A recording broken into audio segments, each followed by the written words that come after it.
Գյուրջան Կասկադ 60 ամիս փուլային վճարում բազմաթիվ առավելություններ։ Դավիթ, նախ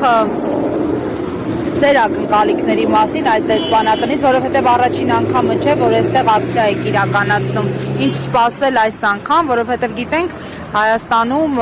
դեսպանները շատ զգուշավոր են եւ հավասարության այսպես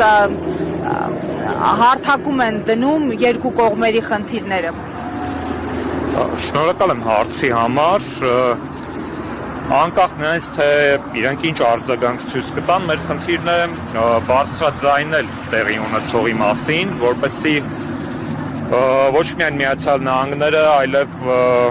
ողջ միջազգային հանրությունը տեղեկանա, թե Հայաստանում ինչպիսի համակարգ է ձևավորվում, կոշտ ավտորիտար համակարգ, որը որ ըստ այլևս չի հանդուրժում այլակարծություն, մարդկանց կալանավորում են ոդկասթի շրջանակներում հնչեցված սուր քննադատության համար, մարդկանց կարող են կալանավորել այն բանի համար, որ ասում են մենք կպաշտպանենք եկեղեցուն մեր ձևով, մարդկանց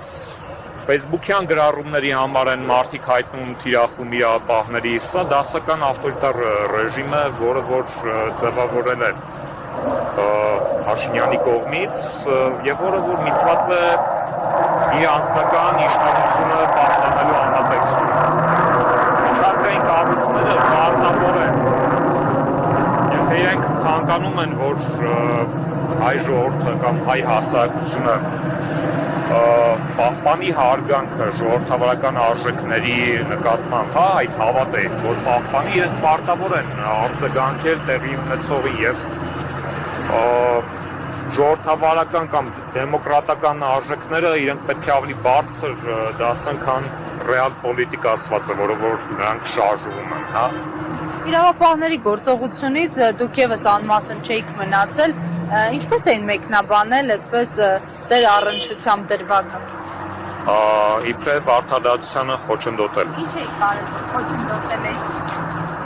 Իրենց ձևակերպմամբ ուշ էի բացել դուռը։ Դուռը հենց թափում են, արագ բացենք։ Փոքրած չվերցնենք։ Պարոն Ֆիդանյան, ինչպես կգնահատեք փաստը, որ Վազգենը Սաղաթելյան եւ Նարեկ Սամսոնյանը ընդամենը մի քանի ամիս մնացին ազատության մեջ եւ նորից նույն ձեռագրով ձերբակալեցին ու այս անգամ արդեն պարզ դարձավ, որ թիրախում է նաեւ լրատվամիջոցը, այլ տիպեք։ Իրենց առաջին ձերբակալությունը եւ կալանքն միտված էր, որպեսզի տորպեդահարվի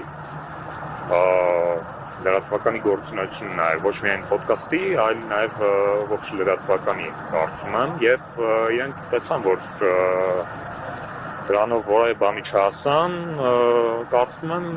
այս անգամ ուղղակի ընդլայնեցին սպեկտրը ողջ լրատվականը հայտնվեց թիրախում, բայց ի դժբախտություն իրենց եւ ի ուրախություն մեզ բոլորիս, մեր բոլոր դիտողների համար, ֆեյքը չի պարալիզացվել ու նաև